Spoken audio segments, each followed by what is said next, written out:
Welcome to All Vaults Unlocked, the podcast destination for your trophy and achievement hunting needs.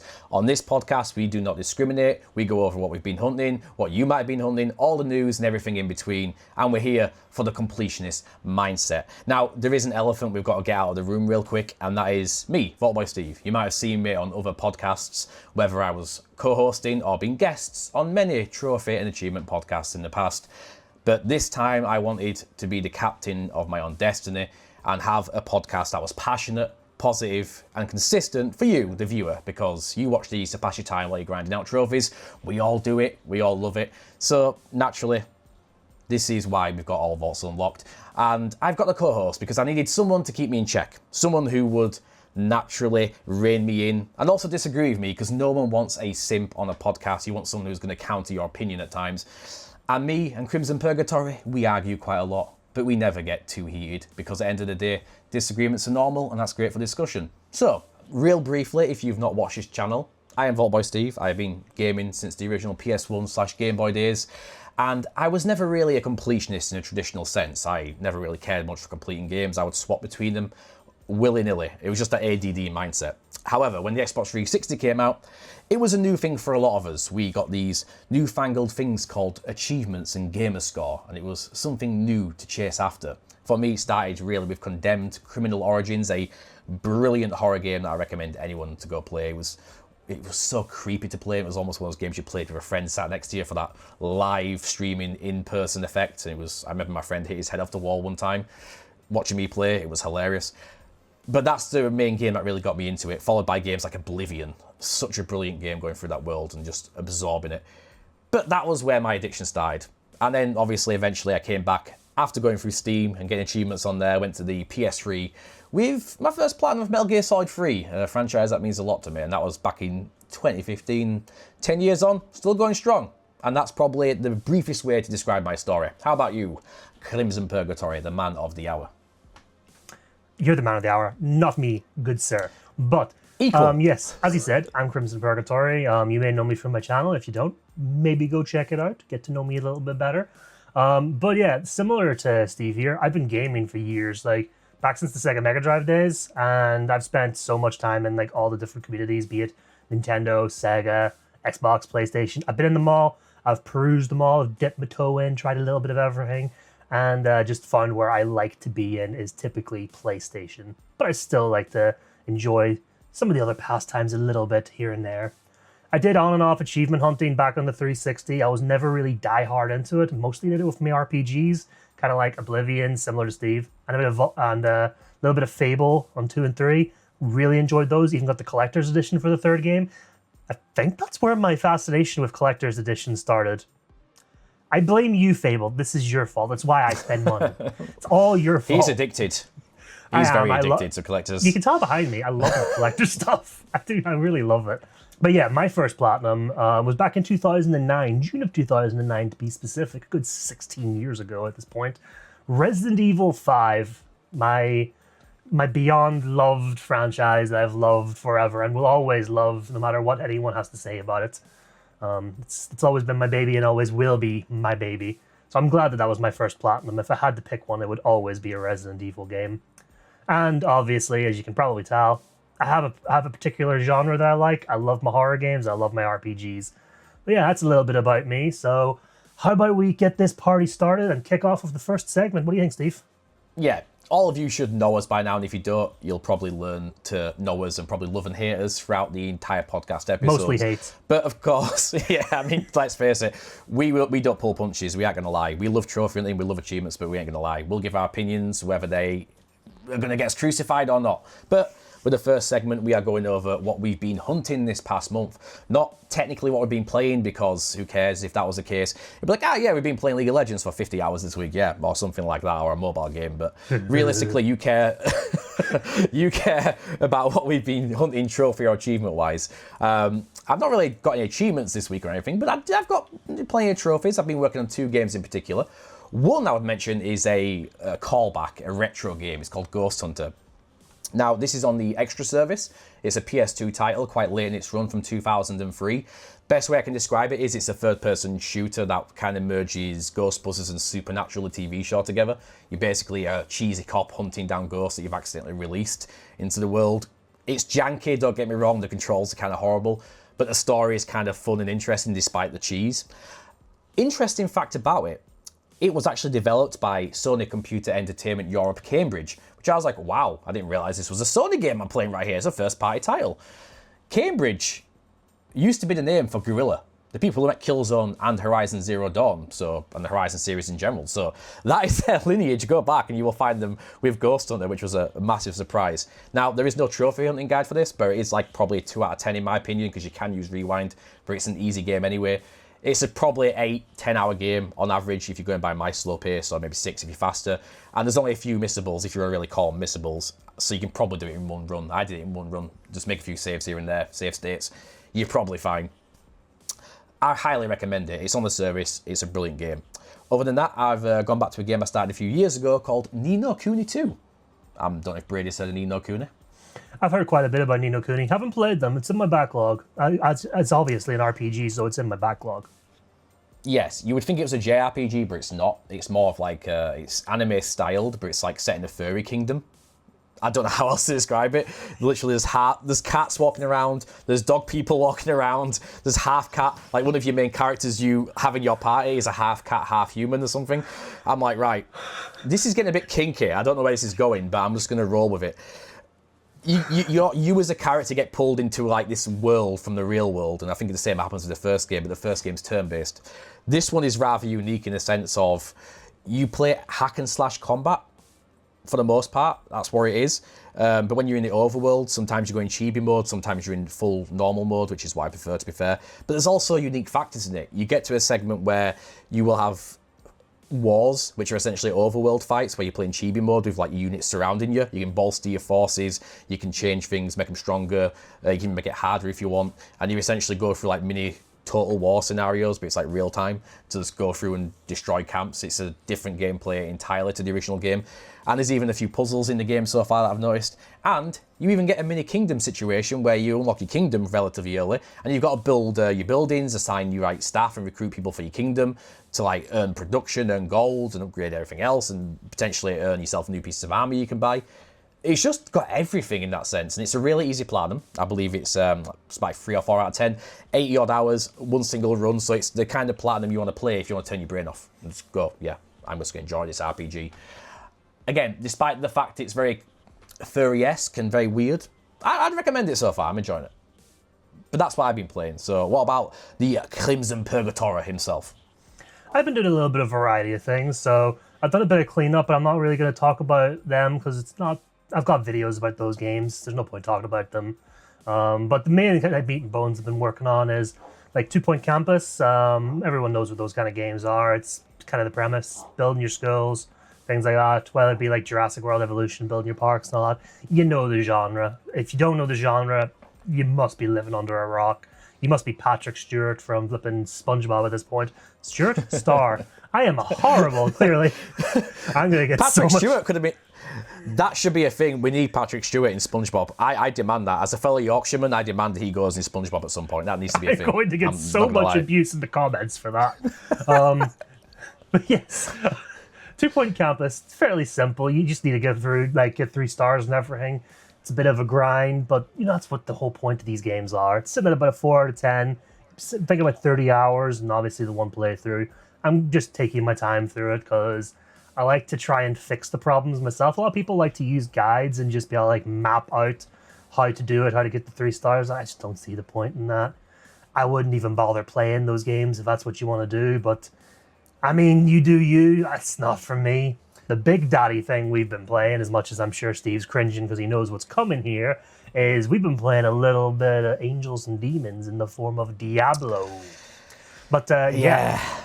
It's been interesting to say the least. So, full context, I've played Diablo before, as in Diablo 3. So we started off there. I know a lot of the elitists right now are going to go down our throats for starting there, but have patience. We started on Diablo 3. Obviously, that's 6 out of 10, 60 hours with 2 playthroughs.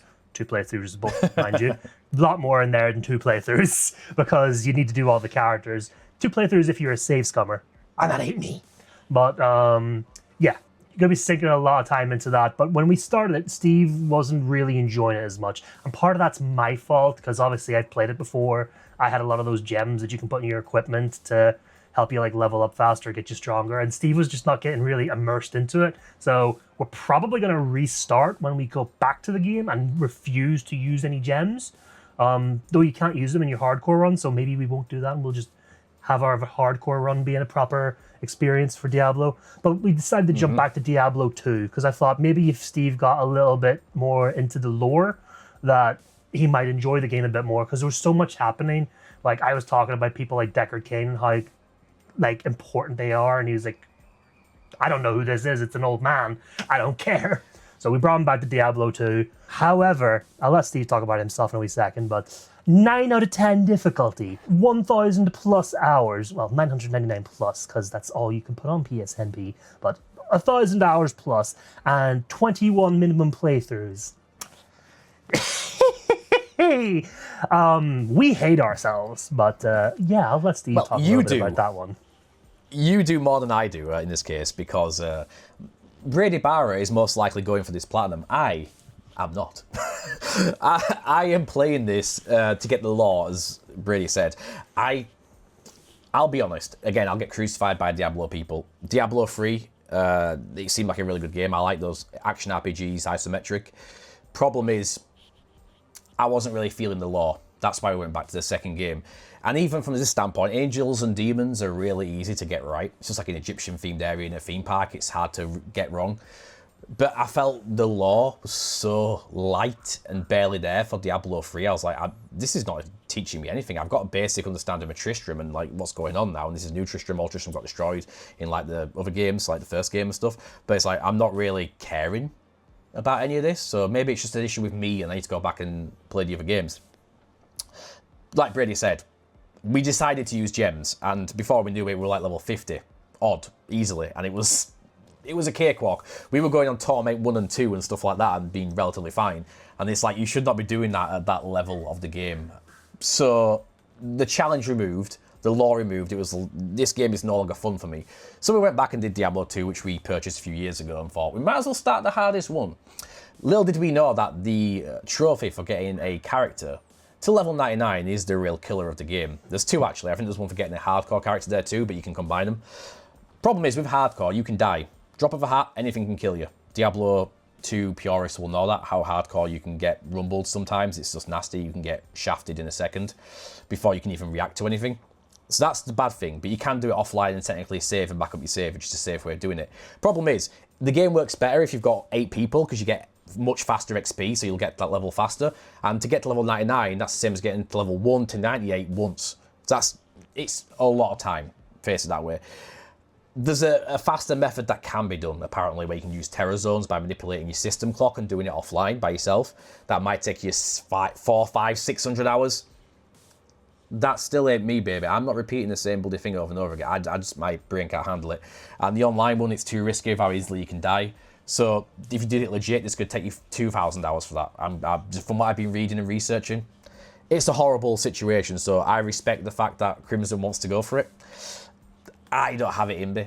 For me, that's play it, get the story, and then get Diablo 3 and then maybe Diablo 4 done. Yeah, I don't blame him. Like, I might not finish Diablo 2. I'll try it. I'll see how it goes. Maybe I'll try and peruse Steve into doing an online run, because if he doesn't care about the trophy, then maybe he'll still just play it with me, and then secretly I win, because when he pops it, he's trapped, and I win! But I'm not that maniacal. Yeah, but that could backfire, because I could get you killed by accident if I'm playing with you online. It makes it harder. I could accidentally get you killed. I care a little about that sort of stuff. If I fail platinum, I fail platinum. I can wash my hands clean and walk on and not lose any sleep. And like you said, we'll hopefully do Diablo 4, but that will be very much determined on how much Steve enjoys Diablo 2 and 3's story. If he doesn't enjoy the story, I'll probably still do Diablo 4, but I won't drag Steve into the adventure if he isn't enjoying it. But we spoke about Diablo quite a lot there, so I'm just going to quickly wrap up the games part with me. Other games I've been playing, I just platinumed recently, God of War Ascension. That's my first God of War platinum. Like, I've played the story of God of War 1 and God of War 2, but I've never went and committed to a platinum yet. Obviously, the game sits at about a 4 out of 10 hours single playthrough. I really enjoyed the experience, and honestly, it's going to be the start of a new project for me that I'm going to call the Quest for Godhood, where I'm going to go for the platinums in all of the God of War games in the entire franchise from start to finish. I'm still deciding whether or not I'll do individual videos for them or if I'll just do one combined video. But hey, watch this space. You'll get to see if I can become a god with Kratos or if I will fail and be the peasant that some people think I am. And like the final game I've been playing, I'm not going to talk too much about, is Lords of the Fallen, which I've been playing. It's the original one from back in like 2013, I think. A lot of people underappreciate it ever since the remake came out, but I've been really enjoying it. And I think it was the first like non-Square, non-FromSoft Soulsborne ripoff game, and honestly, I'm really enjoying it. If you like your Souls games, maybe go give it a look. It's a very underappreciated title, but that's what I've been playing. I do agree. Crimson's got a good challenge there with his God of War challenge. I will say he's got the hardest part done probably now. He's done Ascension. If you know the Trial of Archimedes, I think it was, right? Yeah, there you go.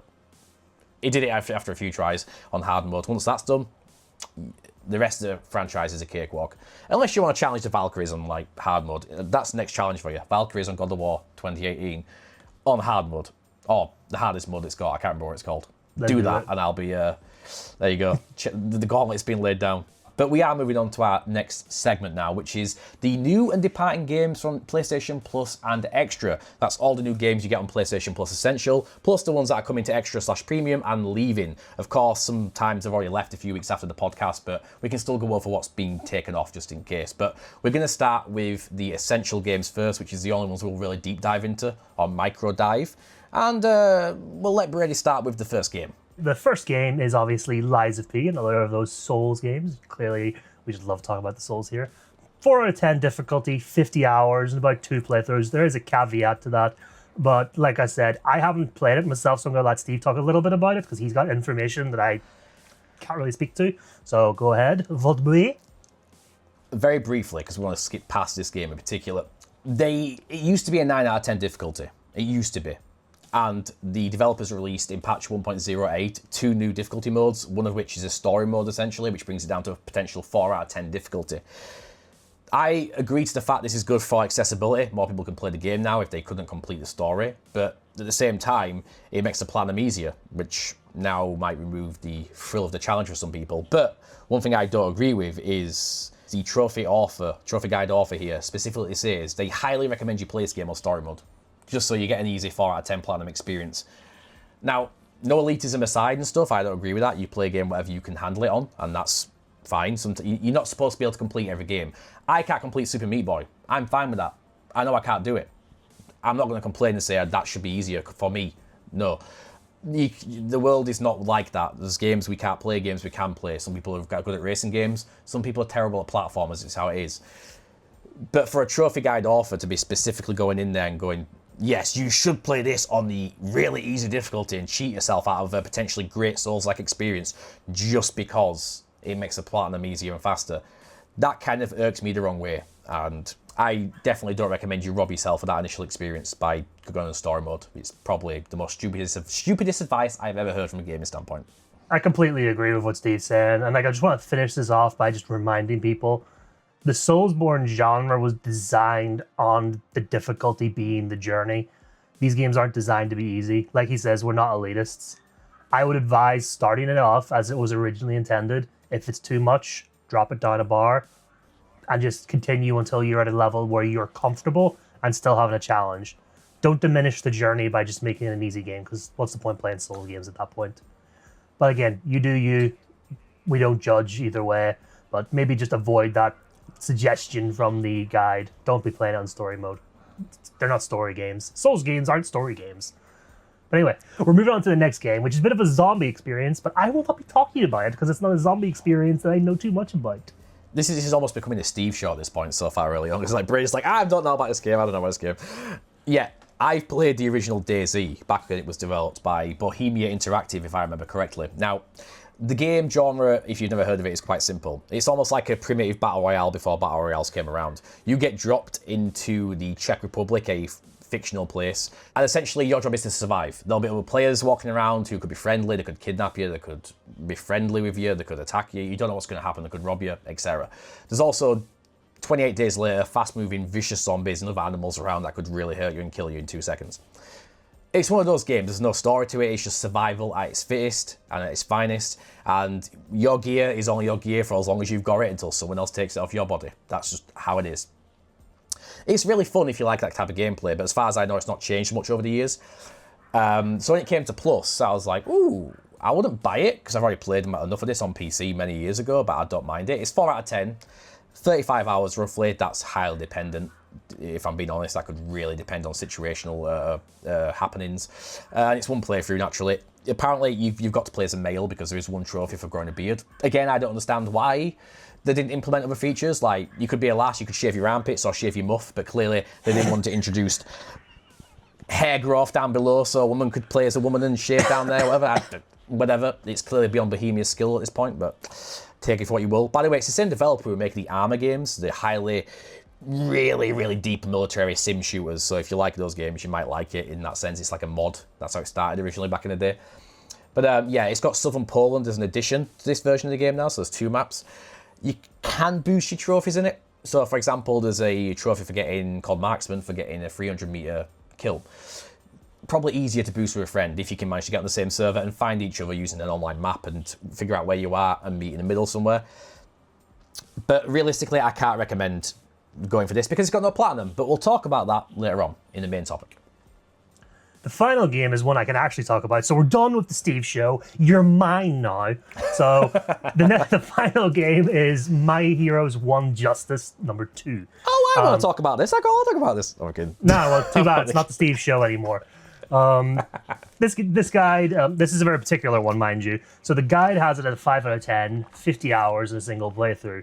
Now, there is a caveat there, and I really, compared to the guide writer who did Liza P., who we disrespect entirely, I have a lot of respect for this particular guide writer, because... I wouldn't say I disrespect him, I'd say I just don't agree with what they're saying. I think it's stupid advice. I disrespect him. Full disrespect. But I really respect the guy who wrote... Well, guy or girl, I don't know. I respect whoever wrote this particular guide, because they did put in the caveat to say... It's not a capybara. They did put in the caveat to say that the 5 out of 10 is solely based off of newcomers, completely new to the genre of anime games, which, for the love of God, guide writers, can you get it through your damn head? It's not a guide for you. It is a guide for any new person walking into the game. It's not supposed to be designed for extreme, expertise people. Topic for another time. They've said that obviously if you've played some of these anime games before, it could be a 3 or a 4 difficulty out of 10, especially if you've played the likes of the Naruto games or the Dragon Ball games. So again, I have a lot of respect for the guide writer and acknowledging that and writing this game specifically for new people coming into the game. The game itself, however, there's not much to say about. It's your typical anime fighting game. They've not really done anything massively new to change up the formula or improve upon anything. However, it is the first game that I think has took a massive step back on the formula, in which case you must play the first game. That's never been a thing unless you ever wanted to do it. You could always get a recap or have to do the important fights in these games so that you're not forced to buy more of the franchise unless you really want to, obviously.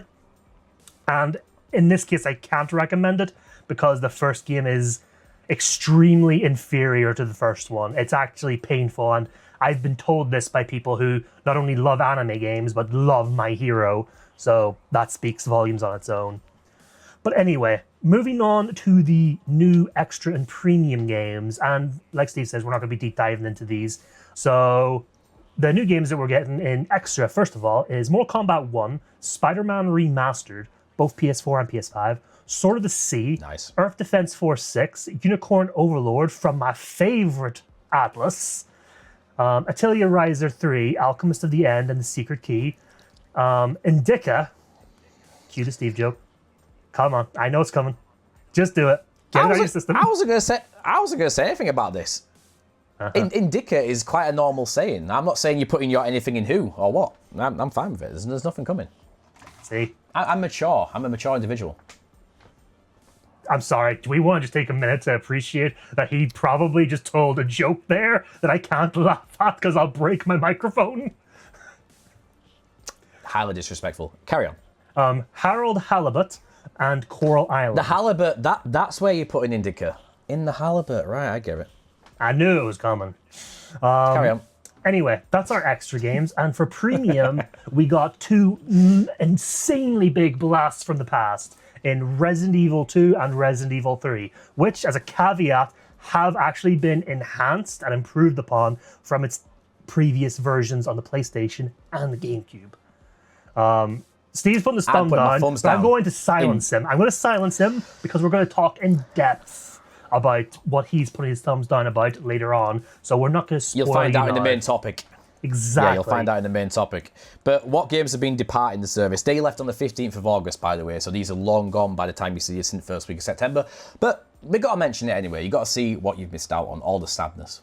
Exactly. So we've got EA Sports, UFC 5, Star Wars Jedi Survivor, The Witcher 3 Wild Hunt, Wild Hearts, Ride 5, virtually all of the Sword Art Online games, which includes Last Recollection, I'm going to pronounce this wrong and butcher it all the hell.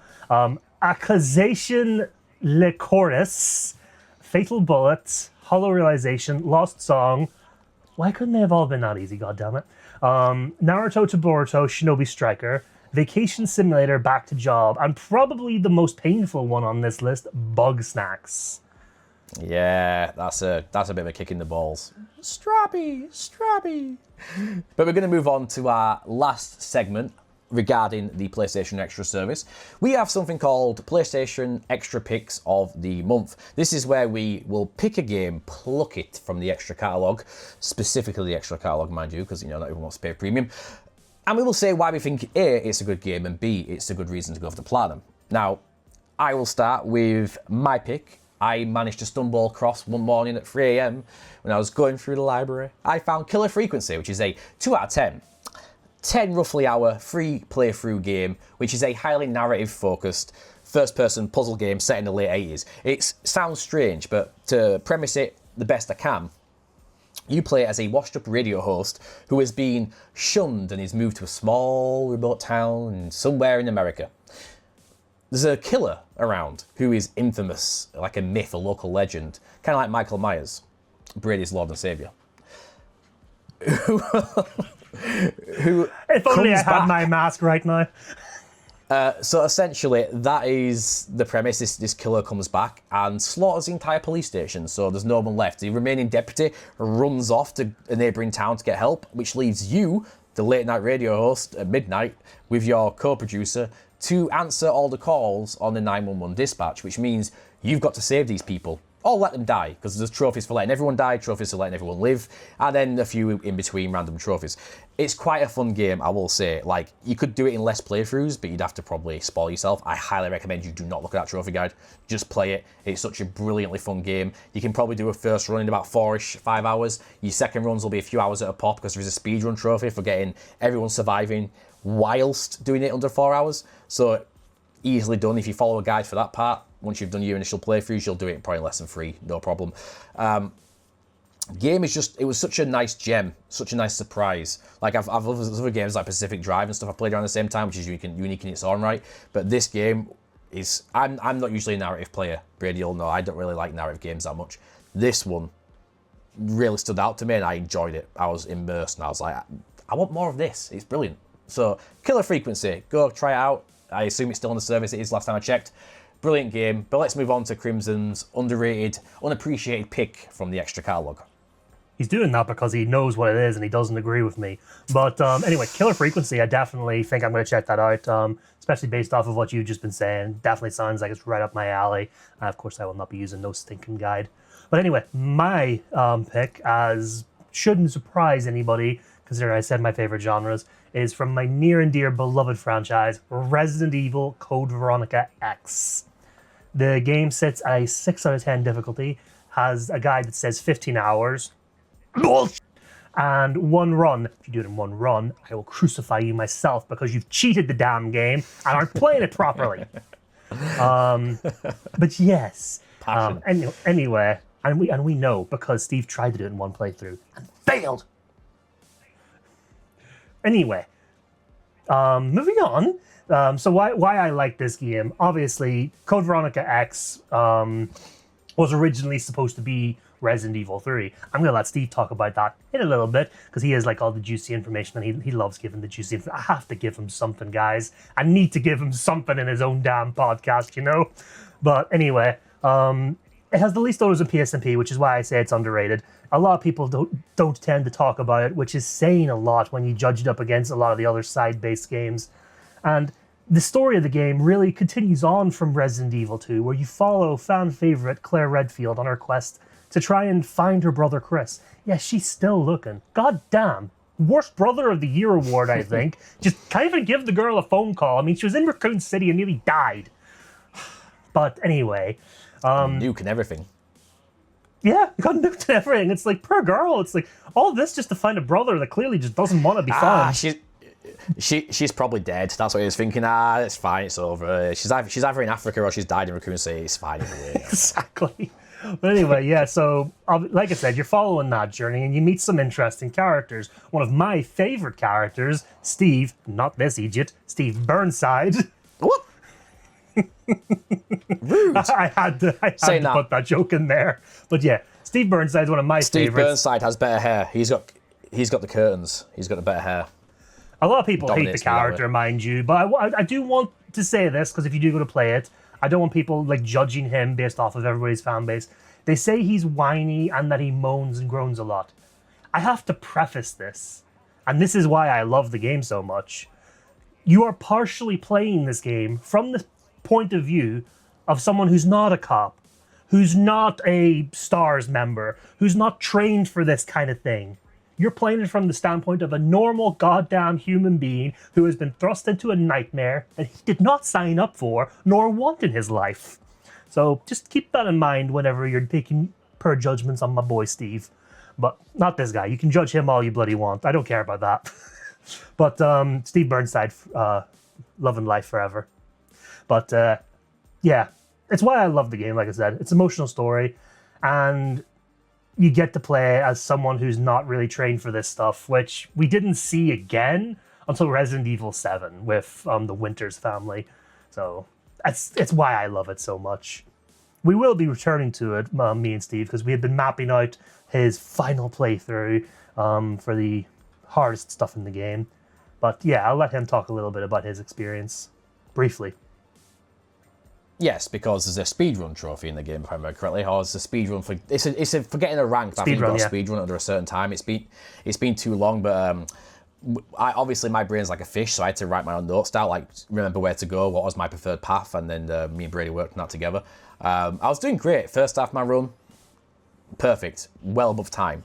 Second half of my run, I remember last time I left it, I went and I died at the very end of the game. I might put a clip here if I've still got it, where a trap killed me in the last like 10 minutes of the game. I remember that. I was so gutted for him because he was doing so well on time. He was doing so damn well. I had plenty of time, and the final boss is easy. So that was like, dude, that trap's never killed me, and it kills me now at this point. It's like, what are the odds? It's like almost like falling out of a helicopter or something. I would never do. But insert the clip. Yeah, the game itself. No, I hated Code Veronica. I tried it several times. I could never get. I don't know. At the start of the game, I just didn't like it for some reason. But Crimson, when he was over here one time with me and Sarah Barra, he forced me to play it, and I got into the game. Actually, decided I love this game now. It's one of my favorite Resident Evil games. And as Brady said, this was originally Resident Evil 3, and it is Resident Evil 3 for all intents and purposes. Sony owned the rights back then on the numbered iterations of Resident Evil, so 1, 2, 3, 4, etc. They owned those licensing rights. So Capcom were developing Resident Evil 3 for the Dreamcast originally, and they realised they couldn't call it 3, so they ended up changing Claire's game to Code Veronica. And of course, later on, I think the PS2 version was called Code Veronica X. That's when we got the different version of it in the ports. So that's essentially the real Resident Evil 3, while Resident Evil 3 on PlayStation is just Resident Evil 2.5 when everything's happening at the same time. So try and see it as that. So it's definitely a game you should not overlook, because it's quite honestly criminal to do so, and I was a criminal for many years there, just like Steve. But we are moving on to our gaming news and all other business. And Brady Barr is sat on a chair right now which has a blanket, which you won't be able to see. Can you see it a bit there? Can you see a little creep? Do you recognise what that is? What game is that, Brady? What is coming very soon? We'll actually, by the time this podcast is out, you'll probably see footage of us playing the game. But what is it? That is the Gears of War Reloaded. In all fairness, I did the same thing. Because I did play God of War when I was younger, but not as much until my friend made me play them. For me, I always used to see GOW, as Gears of War. I never associated it with God of War. Now I do it the other way around, but yeah. I kid you not, the notes that we use for these damn things, I had to delete all the GOWs because I would always say, God of War. Clearly, I missed one.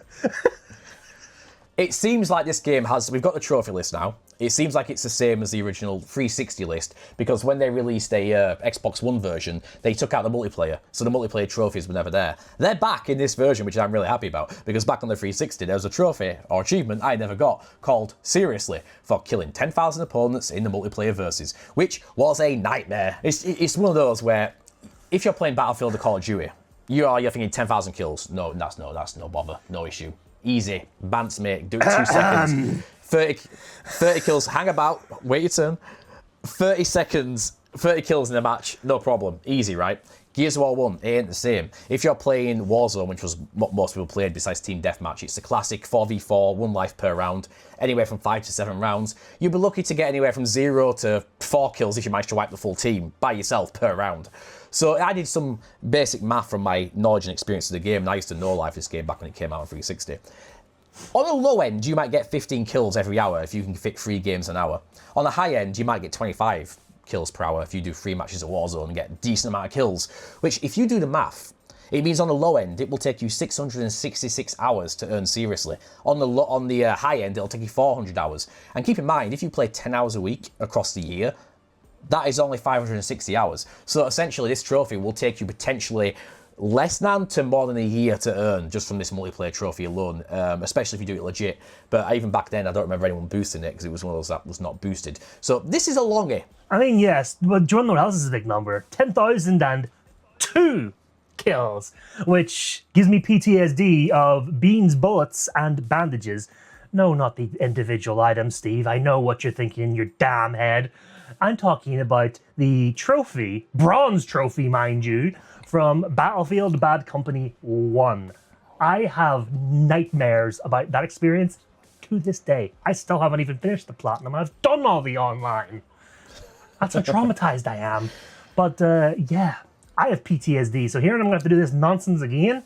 At least it's not being boosted. Although it might end up needing to be boosted because I just suck at these things. But this Egypt is dragging me along for the ride, whether I like it or not. But anyway, on to Battlefield, as you say. Battlefield 6 Beta has been out this past few weeks, and I played a bit of it. And as Brady will say, he thinks it's getting to the point where Call of Duty might have some competition again. Needless to say, I do agree. I am so happy. I haven't played the beta myself because I tend to play these Battlefield games a lot later. I'm not going to hunt it straight away. Mind you, Steve says he's not going to hunt it. I do have to remind him here. He's not going to hunt it straight away. That doesn't mean he won't come back later. Backlogs are a thing. We always come back. The amount of PS3 games he's played since I bloody met him is insane. That just points the picture there. Points the picture, paints Even in the picture. PS5 era. Even in the PS5 era, I'm going back to PS3 games. I've got bloody Castlevania Lord of Shadows around here somewhere, which I plan to play at some point on the PS3. Literally, the first time we met up, he was sitting playing Spec Ops: The Line. Yeah, so that goes to show you, and that's well in the PS5 era. I'm really glad that there's competition again. In fact, the trailer that was released at Gamescom, not going to talk about Gamescom, sorry guys, we're not going to talk about that, but just it's important to say that the trailer that Treyarch put out for the new Call of Duty coming out received so many dislikes, it was insane. It was like record-breaking the amount of dislikes it was getting. And then there was one comment that got more likes than the entire video and more dislikes altogether. It was just like palpable the amount of likes on it. And it said one thing and one thing simply. This trailer made me pre-order Battlefield 6. Yeah, so that's a mark against Activision Microsoft right there, isn't it, really? I mean, I watched the trailer, I did see that, briefly saying, as someone who hasn't played Black Ops since Black Ops 2, I don't play Call of Duty anymore. I thought the trailer looked actually intriguing. It was like, wow, this is like some psychological warfare. It's like Scarecrow from Batman. I like the look of the supernatural way they're going with this. They're actually trying to innovate for once with the story, rather than the same generic stuff. But clearly, the Call of Duty fans don't want that. So, unfortunately, they've tried something new, and clearly, I assume that's the reason why the backlash is over it. They just don't want that, which is kind of sad. But speaking of that connection, some people are calling out Battlefield 6 on Twitter, or X, whatever you want to call it. Twitter, it's always Twitter, for it being more aggressive and trying to match the Call of Duty pace with meat grinder maps and the such. That's what people have been flinging towards Battlefield 6's way. And I disagree personally, and so does the production lead at DICE, which is David Serland, who he points how Battlefield 6 is inspired by games of the past, notably Battlefield 3 and 4. And I quote the guy right now. We are very much looking back at our past modern incarnations when it comes to pacing. I'd urge everyone to go back and play some smaller/medium maps in Battlefield 3 and Battlefield 4 to get a good example of the intensity curve. Which I agree with, because if you played Battlefield 3, I didn't play much of 4. I never touched 5, which is a lot slower, being World War II. But I did play a lot of 3, and I remember the first beta map we got was Operation Metro, which was a really meat grinder, small type map, from memory serves me correctly. So I think first thing I said to Brady was like, this feels like Battlefield 3 to me when I played Battlefield 6, and it felt like I've not left the series at all. So I don't know where people are coming from. Again, people who played Battlefield 5 will probably see this as being a lot faster, which is fair. But that was World War II, or whatever the hell, World War I, whenever it was set. So it was an entirely different time. But the last thing we'll say about this, I suppose, is the Platinum hopefully will be rather simple. The last Platinum for Battlefield 5 was ultra rare, but mainly because of a few hard mode trophies in the campaign, as well as trophies like Offhand for killing 10 people in a round with your sidearm, or getting 100k of each class for Jack of all trades. I don't think it'll be as complicated as some of the past ones, so hopefully it'll be a simple list, and potentially we'll hunt it in the future. But what have we got next on the dock? Talking about hunting things, gamers from PlayStation that have been on the hunt for something for a very long time. Something a little bit super. Something involving heroes. And Sucker Punch might finally be willing to deliver on that. Yes, you know what I'm talking about. We're talking about Infamous, baby. It's been said by insiders inside of Sucker Punch, the developers themselves of the games, that after Ghost of Yotai is completed, and they've already announced that Legend Mode is coming out, so we already know there's a lot of content planned for that game. Once they're completely finished with it, the developers and the heads over at Sucker Punch have said they want to revisit the superhero franchise, specifically Infamous. Whether that be in the form of a brand new game to the franchise, following on from the adventures of Delsin, or being a remaster of the original trilogy technically, because it is a trilogy, even though 2 of the games had the original Cole McGrath, and then the third one obviously had Delsin in it. But they said if they were going to do it, they would do a remastered trilogy, which I'm super excited about. I've never played the original Infamouses, but I have played Second Son, and I played a bit of First Light. I loved Second Son. To this day, the graphics still hold up in my opinion, and the gameplay is brilliant. I want to go back to the originals, but I've never wanted to. I just don't see the point now, because I know I've had the best of Infamous, so going back to a more primitive version is not going to be best for me. I'm not going to enjoy it. But if they bring a remake with that Second Son engine, it'll be absolutely amazing, and you'll still get the same story. But you might avoid, obviously, the Rockhound, which is the infamous, in itself, trophy for collecting 350 shards. Now, I've heard every single person on the planet complain about this and said he hates it because there's no tracker, no nothing, you just get an in-game thing. Brady is actually the only person I've heard, slowly dying again, who says he thinks it's not that bad, but that's obviously, he's a special person, is Brady. Moving on to the next topic, of course, we're going back to my boy, Leon S. Kennedy. Yes, he's behind me, my boy. He might be making a return at long last into the games, because he keeps coming into the CGI movies, but we want him in the games.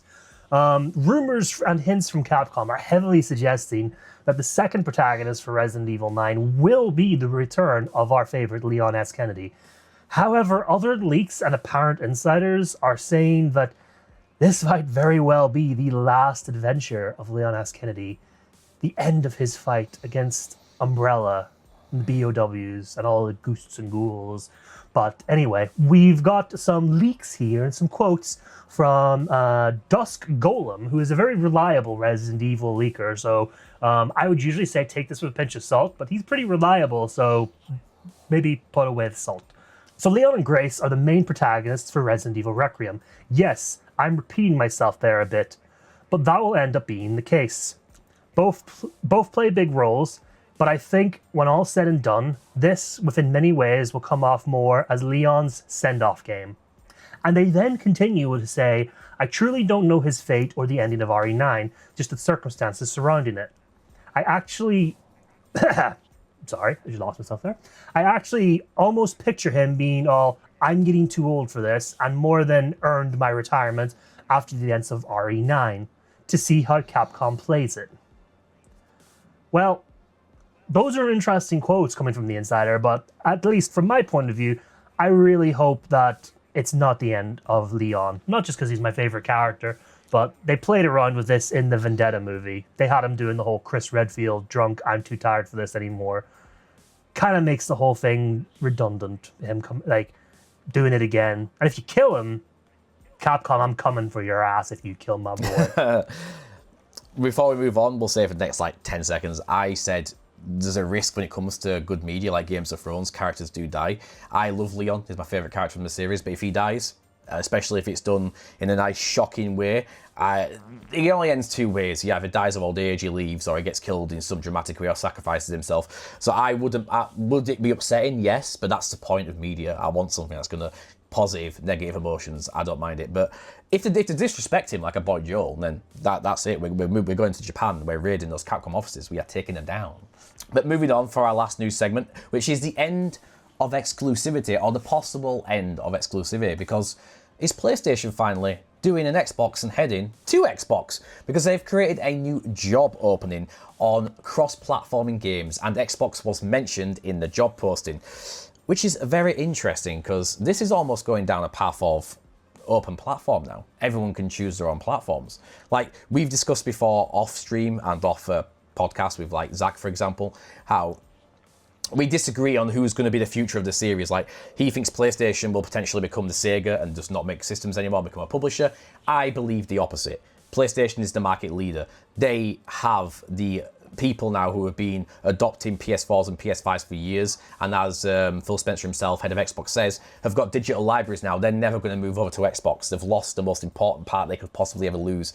So I think PlayStation is the one that's going to be going forward with hardware and continuing with their legacy and selling their games on other media like Steam and Xbox. Xbox is in their best position now to, I think they'll have one last generation of hardware and they're going to go full publisher, which is probably the best for them, because they're going to be in a position to where they're going to make loads of money.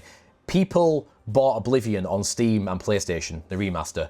People on Xbox didn't. They used Game Pass, which is nothing. It's a small, tiny amount of money compared to the 50, 60 people paid on the other platforms. And people on Steam will even buy games rather than going through Game Pass on PC because they want to own their games. So you can see where the problem lies here. Xbox know where the money lies. Microsoft knows where it lies. They don't care about the hardware. They've got their franchises bought now. They've laid off loads of staff. Their future is in publishing, and I think that's where they'll be the most successful because they are the market loser at the moment in hardware.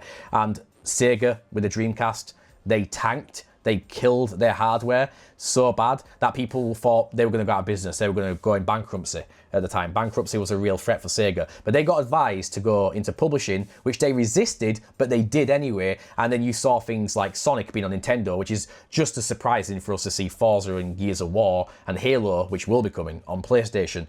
It was just as much of a culture shock, but it happened, and now Sega is a multi-million-dollar company, hundreds of millions, possibly billions at this point, who knows. They're making billion-dollar movies with Sonic, so I'd say that was a good move by them.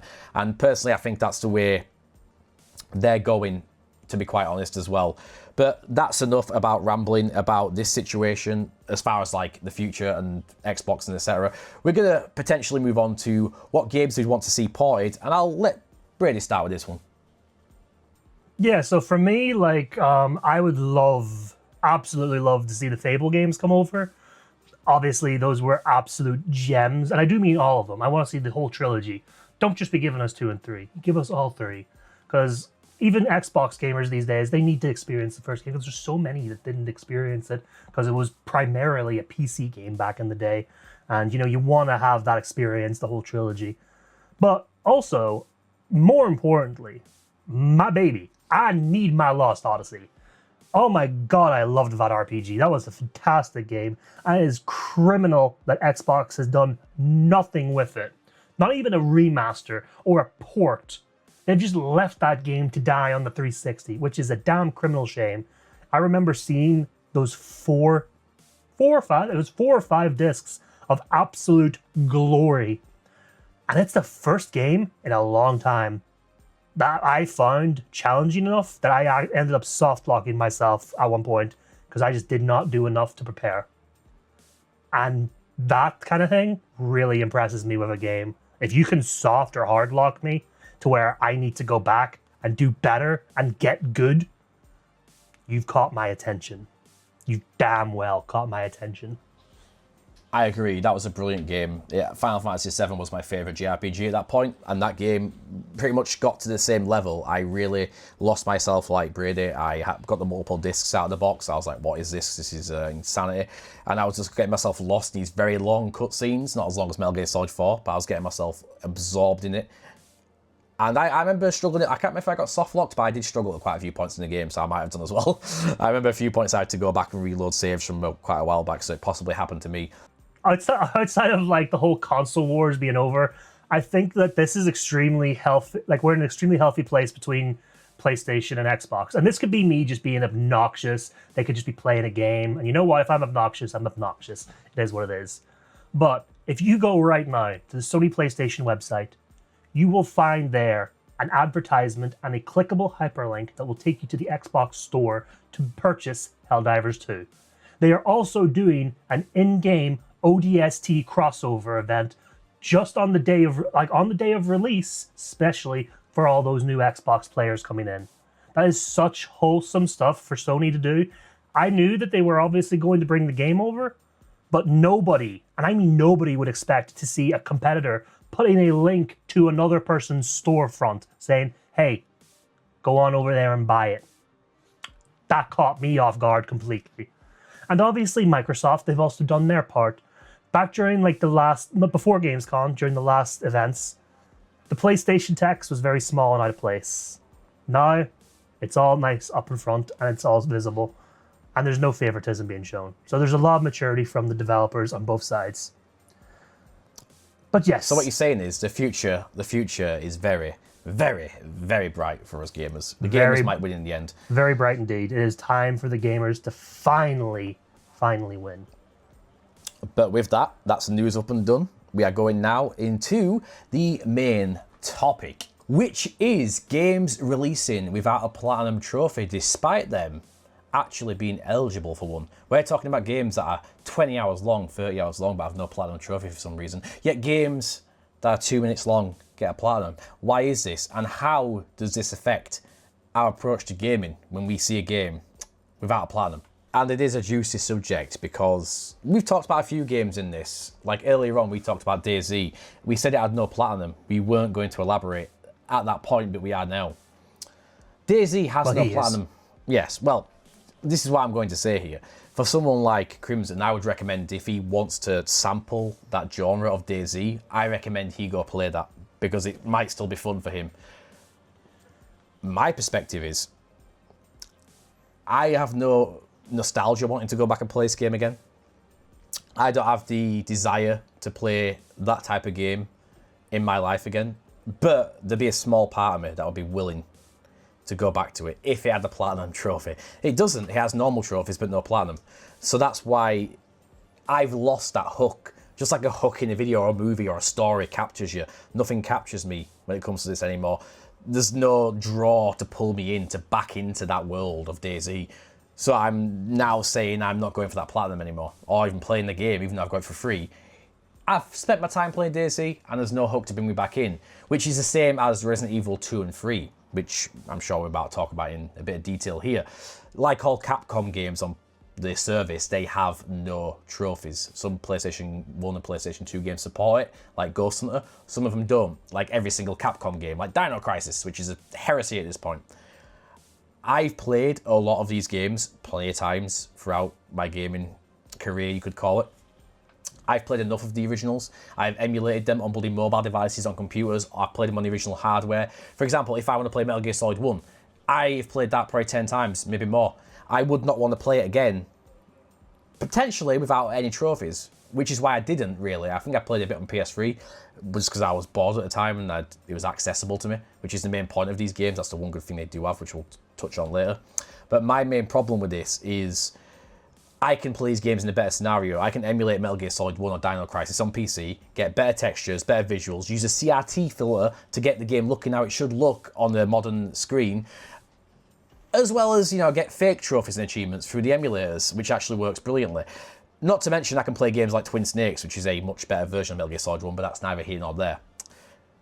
When it comes down to it, for me, there is even less of a reason to go back and waste my time playing Resident Evil 2 or 3 on an inferior emulator on PlayStation for no trophies, no investment, when I can play it on my bloody mobile phone and get a better experience, technically, than playing it on my PlayStation emulator. And that's where my rant comes into this. They should have trophies or something, because they're losing money.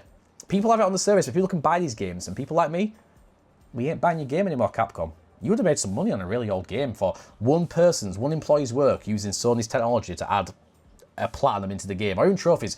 This is an example, I'll say right here, to end this rant. I don't even care about a platinum with these two. I would have liked it. I would have done this just for trophies, in general. But there's none there at all. Therefore, it kills my desire to go back and replay these games I've played so many times, which I'm sure Brady massively disagrees with me on this one. Yeah, I'm on the other side of the coin on this one. I have a lot of nostalgia for these games, and nostalgia alone is reason enough for me to want to play them. Like, obviously, we have a lot of newer technology these days, so being able to plug in my actual PlayStation that I still own is not exactly accessible these days. And yes, you can emulate them and stuff like that. I'm a techie, so I'm able to do those stuff. However, a lot of you out there might not necessarily be as technologically, in there as I am and Steve is, and doing that sort of stuff might be a chore for you. You might also have really dated equipment, which will make it even worse for you. You'd be having an experience worse than the PlayStation 1. And if that's the case, you really shouldn't be doing that, because no. But you shouldn't be robbing yourself of these experiences. While I understand where Steve's coming from, if you've never played these games before, if you've only played the remakes, I'm not asking you, I'm telling you to either download these games now or get a way to play these games. This is where survival horror was born. This is where the inception of it all came from. And I love Resident Evil 2 Remake, and I do think that they done a superb job on one of the most requested remakes of all time. Of course, you did lose the A and B scenario thing. Not a major loss, but they also did improve upon Mr. X. They made him a lot scarier, they made him like Nemesis, of a right? Character. Exactly. But now we're getting to the main point. I know there's people out there that love the game, and I'm sorry, but I'm going to say this, and it hurts me to my core as a Resident Evil lover say this. Resident Evil 3 Remake is a failure of a game. And if that is your first experience and only experience of the glorious beast that is Nemesis, you have had a disservice on yourself. You need to turn away and do something else. I need you to go and do yourself a favor and just play the originals. You were cheated, absolutely cheated. You were, because me and Brady have talked about Resident Evil 3, I'm sure many people have. We like Brady said, he said it's a brilliant game, the remake of Resident Evil 2. It's probably the highest rated game out there right now. But at this point, Resident Evil 3 was still an alright game. I enjoyed it, it was fine, the remake. I'd say it's probably like a 5 or a 6. It's nothing brilliant, but it's still a good, enjoyable experience. But if you have played the original, you know how much has been taken out of that, like the clock tower. You know how pathetic Nemesis is as a enemy. Like, Mr. X, essentially, in Resident Evil 2 was Nemesis. That's what he felt like in the original PS1 title. So to go from that to having a scripted Nemesis essentially nullified any threat he had throughout the entire game, which removed the fear factor, which is why Resident Evil 3 just wasn't a good remake in any sense. It was made by the B team, and of course the A team made Resident Evil 4. So that's why 4 was a lot better. Nemesis was a joke in remake. He was. But do yourself a service and play the originals. I know there's no trophies, and I know a lot of you hunters out there, that is a big stickler. But if you've not played these games and you like the Resident Evil franchise and you like the remakes, you're going to love the originals. And I don't want to hear any of this nonsense about the goddamn tank controls. Guess what? You wouldn't have your remake if it wasn't for the tank controls in the originals. Plus, that was I where will the say, fear truly came in. yes, I was about to say exactly that. The fear came from the lack of ability to control your character. That was the entire point of these horror games. They could have made them control better, yes, which they eventually did. But Resident Evil 1 Remake, for example, if you put modern controls on, you can dance around those zombies because they are not programmed to deal with a free movement system. The fear was in your incapability to control your character to a fine degree, which is, you can call it a flaw, you can call it intended design. Either way, it did create a fear of not having full agency of your character. You could say it's horror, like your character is literally in shock, so therefore they're not controlling with fine motor controls, so that's why they're a bit shaky and a bit hard to move. It happens in real life all the time, people do go into shock, but I agree with Crimson, you should play Resident Evil 3 at the bare minimum, especially if you've never played it. Don't go by the remake as being, that is Resident Evil 3, because it's not. It is a poor imitation, just with better graphics. However, if we get off the Capcom train for a second and go back into the main topic. Yes, sorry about that. I mean, it's relevant. It's just, we need to keep things moving, keep it flowing. I said before, like I said, I would have liked it with trophies. However, I've called myself a recovering trophy addict. As in, like, somebody who was, like, not really that interested. I just hunt them when I wanted to hunt them, but then I got really OCD and went to 100%. I wanted to get everything maxed, even if I hated the game. And then I came to a point of, like, you know what? I don't need to do that. I'm going to platinum the games I enjoy. And that is simply it. And I had much better time since then. But at the same time, I won't lie. I've got some of those little habits that are still there. If I see a game, for example, give me a Claire Expedition 33 and then another RPG next to it. One's got a platinum like Claire, and then the other one has no trophies at all. I'm going to prioritise the one with the platinum. I can't describe how my brain just sees that as that's more worthy of my time investment. Doesn't mean I won't play the other one and enjoy it, because we play crappy games like League of Legends after all and enjoy them and kind of hate them and then hate ourselves and then hate Don't know what you're talking about. You're the only one that plays that horrible game. This is shocking accusations and slander. But it comes to the point of where I'm still going to play these great games. I'm not going to ignore a game just because it's got no achievements or trophies. Hell no. It's just I, for some reason, still assign a bigger value to a game if it's got trophies. And therefore, the same note applies. I will apply two equal games next to each other. My brain sees one with a platinum, one without a platinum, but still got trophies. My brain's still going to see that one as like, that's more worth your time. Even if they were equal games. I can't describe how my brain works. It's still working. I'm maybe still working through that. But my brain still sees the shiny of platinum. I'm like, I'm going to get more dopamine from getting that platinum versus getting 100% of the trophies. So I have to admit, I'm still suffering from that affliction, if you want to call it that. But that's just how my brain works. I mean, again, Brady is entirely different. He's much more regulated as far as his trophy hunting goes. I'm a different beast altogether. Like, I will always take the standpoint of I am a gamer first and a trophy hunter second, and I will always live by that. One of my fondest memories in gaming of all time is to do with a game that virtually no one knows, called Nuclear Dawn, or Chase the Express, as it was called in some other countries. Compare it to your James Bonds and your Mission Impossibles. Like, you're stuck on a train that's been taken over by terrorists, and you have to try and rescue the Express so it doesn't crash and cause a catastrophe in Paris and things like that, and save the presidents and all that sort of stuff. But why was that game so fond to me? It was a great experience. I love the game. But what meant more to me was that was the first game that me and my dad played together. I would come home from school every single day, and he'd be here waiting, and my mum would want me to be doing my homework, and my dad would be like, no, it's Nuclear Dawn time. And we would go up to my room, boot up the PlayStation 1, no comics or anything like that, because there were obviously comic guides and stuff like that, but we would sit there, we'd play through the game together, taking it in turns, doing different segments, trying to solve the puzzles off the top of our heads. And to this day, like, me remembering it, that's something. But one day when I was out drinking with my dad, just with some people, I mentioned Nuclear Dawn to a friend. He turned and he said, best game he's ever played in his life. And that swelled my heart with joy that even my dad still remembers that memory. And he's not a gamer. But moving back on to the topic at hand, like, there's loads of games out there that don't have platinums, such as Soma, which everyone says is the best game to stream. If you're a streamer and you like horror, like everyone says, if you're a streamer and you like horror games, get the damn game and play it. It is amazing, like for streaming. It is amazing. It's an amazing experience. It doesn't have a platinum. I've never heard a single person say a bad thing about it outside of the fact that it doesn't have a platinum. But even then, people don't really care. Another example, which technically this is cheating because it does have a platinum now, but you all know this indie gem, Brother: A Tale of Two Sons. Originally, that game had no platinum, but I never heard a single person say a bad thing about it. They said it was an absolutely beautiful, an emotional train that honestly was an experience that everyone should go through.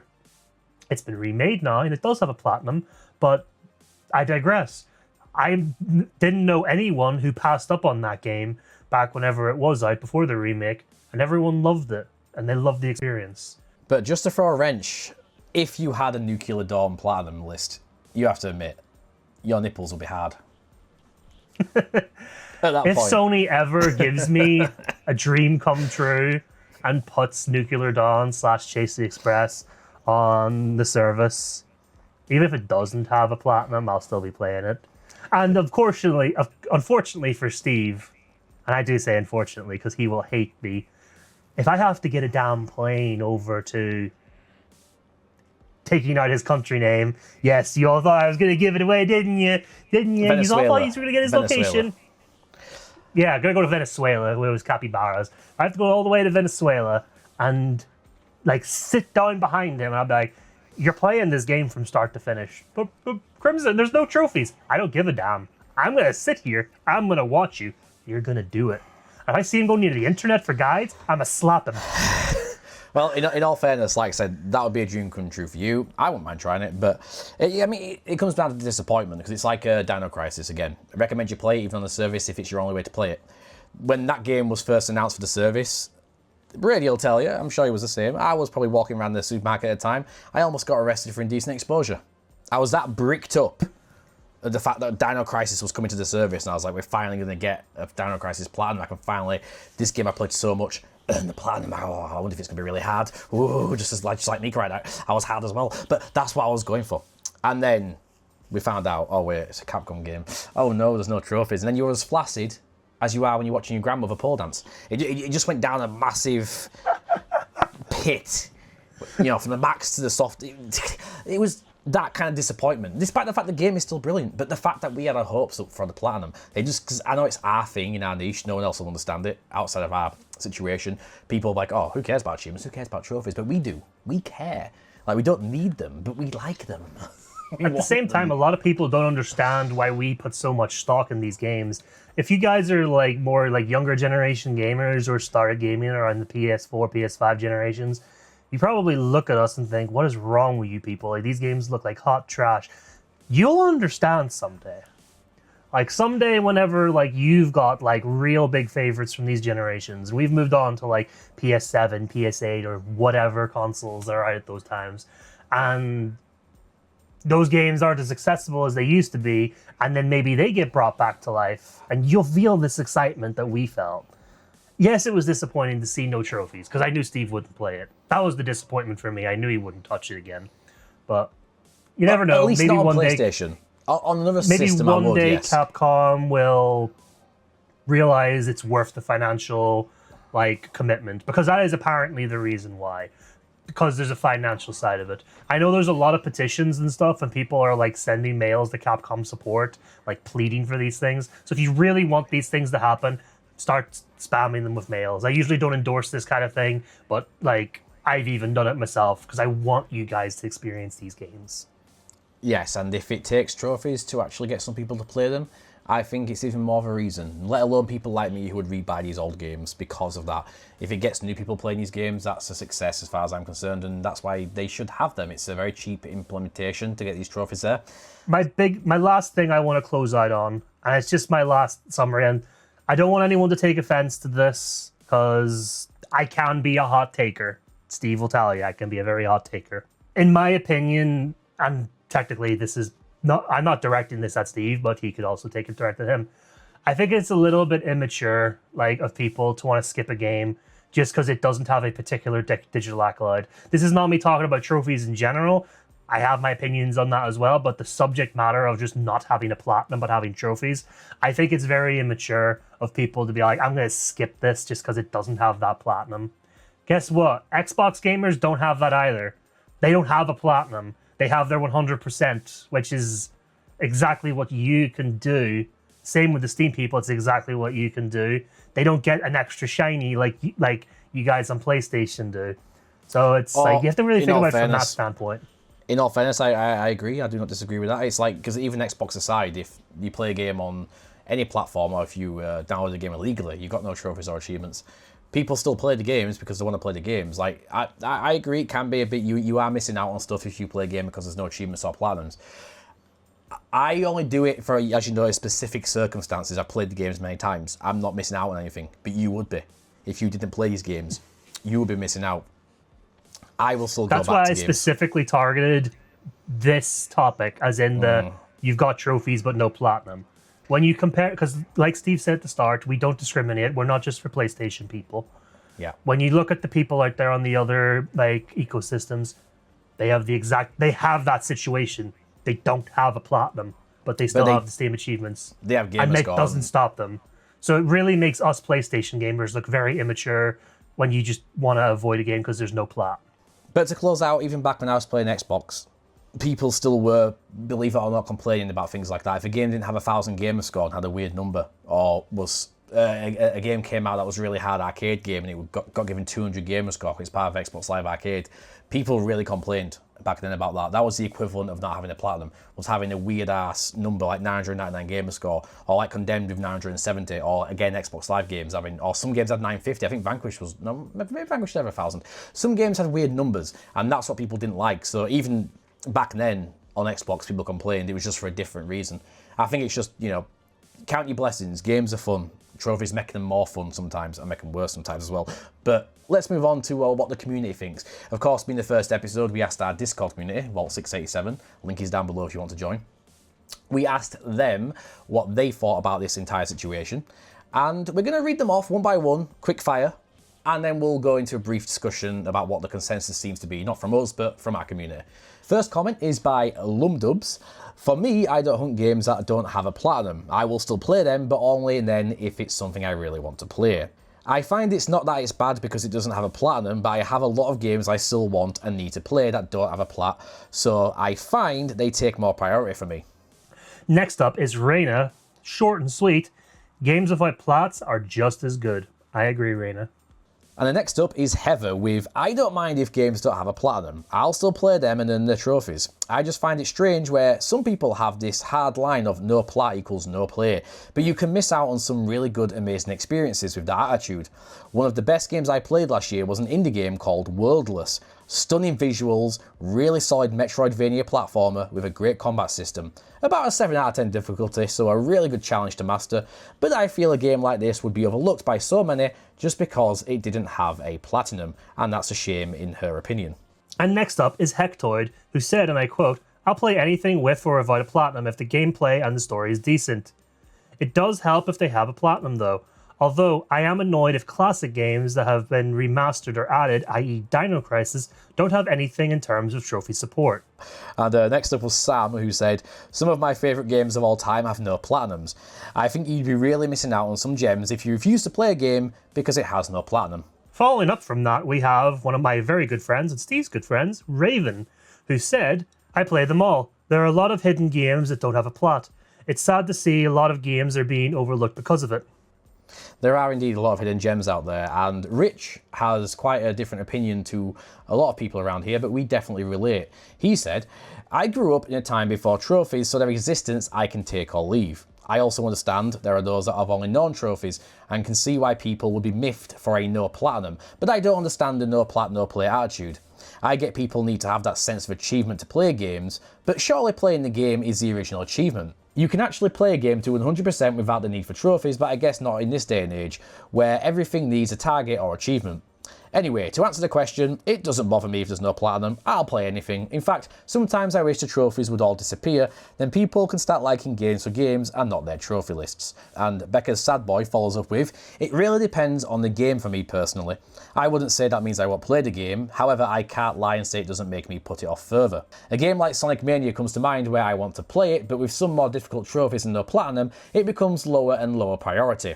Other times, not having a plat is great motivation to play it on a different console, like say a Steam Deck, or often indie games can be much cheaper on Steam. And I definitely agree with that one, that's why I said recently, lower priority for me when there's no plat. Following up from that, we have our friend in Germany, Reckoning, who says, for me it doesn't matter either way, I'm a completionist by heart. Sometimes I go out of my way to play games on hard because I enjoy them more even if there's no trophy for it. On the opposite side, here, I like to cheese trophies that do not have value for my time or feel pointless to me. Trophies are more so a nice attachment to the stuff I'm already going to be doing games, regardless of a plat or not. The same applies to DLCs. If I enjoy the game, I'll do the add content. I wish more games would come without a plat that don't have meaningful stuff to do, e.g. just complete the game 3 times for the trophy's sake or collectathons, etc. Actually, and have more meaningful trophies in them that actually do have fun challenges instead. Although that was a bit of a mouthful, Reckoning. I think you need to, brush up on the old grammar a bit, mate. I mean, it's all light-hearted jokes here. We all know each other, so it's all light-hearted. It would be helpful. Yeah. Anyway, Bram continues with, for me, trophies are proof of your accomplishments, and it doesn't matter if the game has a platinum or not. I guess a game having a plat is nice for the stats, but at the end of the day, I strive to see the 100% in my trophy list, and I have said that in the past. Trophies, achievements, platinums, whatever for you. That's your gaming passport, your gaming history. So I fully agree with Bram there. Next up, we have the Aussie Capybara. Games without a platinum don't really bother me. I don't say it turns me off of playing the game. I just think it makes me want to play it on the computer more so than I would play it on the PlayStation and get it for cheaper. And I would assume a lot of other people would agree. It's a very interesting take, like some people have said about playing on other platforms. Steam's cheaper, so if there's no trophies, what's your urge to play on the PlayStation and pay more money for it? It does make sense. And Foxy Cat follows up with, there's some multiplayer games like Foam Stars that didn't release with a platinum trophy. Does it make the game better or worse, or it doesn't matter because it's free to play? And then there's collections like Tomb Raider remasters that have 3 plats for each game on PS4 and just 1 plat on the PS5 version. They both have the same trophies, so does it matter? Some good points to touch on. Next up, we have Rob27. Doesn't matter if a game has a plat or not. I don't play them for the plats. Take Assassin's Creed 1, for example. Played it to start my journey in Assassin's Creed. I don't care if it had a plat or not. Be cool if it did. A platinum lets me get the most out of my game and lets me enjoy it more and more, so I don't worry about moving to the next game as quick. With games being so expensive nowadays, having a platinum is also a great thing, due to the ability to not stress about buying games or swapping over to another game as much. It's a double-edged sword where both sides won't kill you. Dr. Doom says, my account has plenty of non-platinums. I grew up in the 90s before we knew modern gaming as we know it today. Just beating the game itself was an accomplishment, which it very much was. Next up, we've got Dots, also known as Sebi. I've stopped caring about the platinum. It's a cool completion cap, but I think focusing on the trophies holistically is way better. Did I complete this game's campaign? Yep, because X trophy said so. Did I engage with the side quests? Yes, because this trophy reminds me that I did. Did I do some crazy action sequence that required odd skill? Yep, this trophy reminds me that I did. If I only focused on the platinum, I'd miss out on great games like Croc Remastered or Fantasy Beauties. Actually trash though, in his opinion, after finishing it. Which is a good point. They do serve again as your passport. They're your landmarks of what you have and have not done in the game, so it does serve to be a good reminder. But I'll let you do the next one because I'll keep the Johnny Baz comment for the end. Next we have Armand, also known as Adsor. Since I barely play games anymore, the lack of trophies is just one less thing to worry about. Still, I sometimes wish that games like Folklore on PS3 had them. I have heard a lot about Folklore, never played it myself, but it was a fan favourite I heard on the PS3. And finally, we've got my good friend who actually convinced me to really go deep with the God of War franchise back when I only dabbled in it, which is Johnny Baz85, who said, while a few years ago it would be the decision maker in me not trying the game without a platinum, now as I've matured and I've become wiser, it's still a slight deterrent, albeit a much less impactful one. I would prefer huge AAAs to still have them, but indies to AAs to not have them. So that's quite an interesting one to end with Johnny Baz's, Junaid's comments there, considering he wouldn't mind if AAAs have them, but smaller games, he actually wouldn't mind if they didn't have them. Which, again, I don't agree with, because I like my platinums. I want them on everything. But it's an interesting take. I'll say how much at least. But so, overall, what do you think the consensus you're getting from that is, from the entire community that we got opinions from there? Well, from what I can see is we've got a varied amount of opinions in the community on the subject. Some people don't care if there's a platinum involved, and some think that you'll be missing out on some amazing experiences if you approach games with that mindset. Yes, because you would miss Soma, for example. Whereas there's other people who might consider skipping the game if there's no plot on it, depending on if the game's something that they might enjoy, if it's something they want to play, or they might also use it as an excuse to play another game on their listed backlog, or potentially play the game, but just on a different platform, such as Lumdubs, Becca's Sad Boy, and the Aussie Capybara, of course. Whereas some people, such as Heather and Rich, who are also like myself, will never understand the no plot, no play attitude, and the mindset that comes along with it. And we're purely there for the love of the hobby, the experience, and the memories that it will leave us with. Which I agree with. Like, ultimately, if it's a game you haven't played, to really beat that drum in, it doesn't really matter if it's got a platinum. I mean, you want trophies at least, but even if it's got no trophies, if you know a game is good and it's got no trophies or achievements, you should play it. Simple as that. I think you're doing yourself a disservice as a gamer.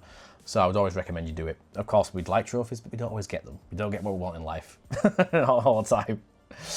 But when you really look deep into what they were saying, though, I have noticed that the community as a whole, at least the ones who answered us, there is a consensus that most, if not all, really don't care if there's no platinum trophy, and the platinum does not come into a factor or impact their ability or desire to play a game or hunt the trophies that are actually available. Which it's nice to see that healthy mindset's there. Of course, if you guys who are watching this right now have a different opinion, we would love to hear all of your own opinions and answering the question in the comment section down below. We would love to read them. Yes, because we would very much love to read them. We always appreciate them down below. And that is a good point to mention now as we're closing. The next topic will be our collectibles, a nightmare to modern gaming, and trophy hunting as a whole. That'll be the next main topic for the podcast next month, and we want to see your opinions down below. If you don't want to join Discord, that's perfectly fine, but you can place your opinions on that. Just basically type your opinion out. We'll take them from the comments and we will add them to the episode. Depending how we do it in the future, we want to see what your feedback is on that first. But overall, all opinions down there or in the server, and we will surely get to them. We are coming to a close with this podcast. Hopefully you have enjoyed it so far. But overall, I think this has been a good adventure for the first episode. You know, we are speaking from a place of passion. So again, jank is natural. This is a new adventure for us. We just want to get our passion, speak out into the world. If you're grinding trophies and achievements, it's a good place for you to listen to in the background, because we enjoy doing that. And we know people have missed a good positive podcast around that is spreading the love for our hobby rather than tearing it to shreds, because realistically, this is something we enjoy. We live it every single day, and that's a lot matters. We love trophies, we love achievements, we love it all. Steam, Xbox, PlayStation, you have it. Anyway, if there's anything you want to say, Brady, before we close out? Obviously, thanks for having me here, Steve. Like, I know, obviously, guys, you'll notice mistakes on my part especially. Steve has some background on podcasts and some experience from his past. This is completely new to me. I've done streaming, but I've never done anything like this. Even doing the videos is new. So do be patient with me. Don't punish Steve for my newbiness. I will try my best to get better as time goes along, and any feedback that comes in, I will take it on board, and I will try to do as well as I can do. But I'm enjoying this journey so far, and I'm glad you're joining us. Yes, and final note, I think he did amazing, by the way, but, you know, he's not used to this environment, like he says. It's a brand new environment for him. It's kind of intimidating to do a live podcast in a sense.